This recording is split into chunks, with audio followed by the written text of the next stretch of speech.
I'll bring up one for us here, New Mexico. I feel like a lot of people, including myself, actually, like started to write them off early this offseason. It really stunk to watch, like the absolute talent drain from the transfer portal, and then of course, like the one job that Bronco Mendenhall would have left the program for, ended up offering him, and he leaves for Utah State.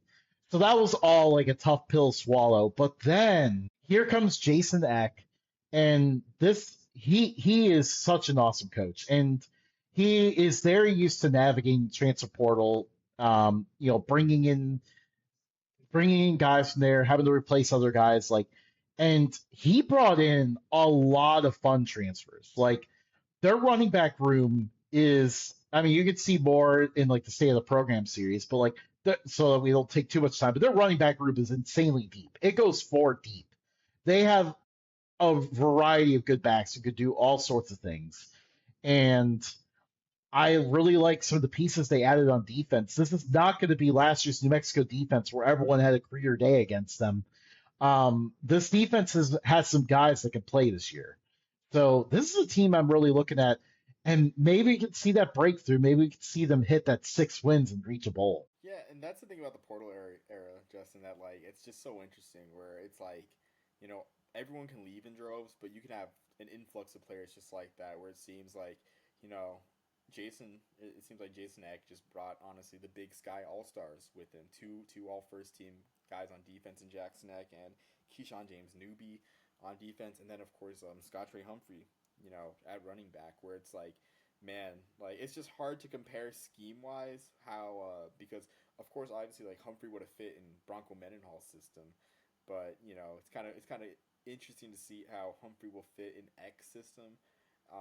I don't know if it's apples to apples comparison saying that because this is their third different offensive system in 3 years, but it just seems like no matter what, like under Danny Gonzalez, you had Ja'Cory Krosky Merritt make honorable mention All American in 2023. Okay, well with Bronco Mendenhall, you got Devin Dampier and Eli Sanders running the ball very well, and then now you have Scotty Humphrey, and like you said, the other backs that followed him to New Mexico. I'm very fascinated, and it's like I honestly, like you said, like I can't really predict New Mexico. It's very hard. They don't really have the, excuse me, they don't really have the swing. I guess swing games that San Diego State has. Like they don't avoid UNLV, they don't avoid San Jose State, they don't avoid Boise State.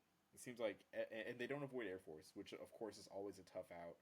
So I really don't have a prediction for New Mexico this year. Like New Mexico's a team like it can go anywhere from 2-10, 1-11 to maybe 6-6 and 7-5. Like who knows at this point? Yeah, absolutely. It's going to be a very fun team to watch, though.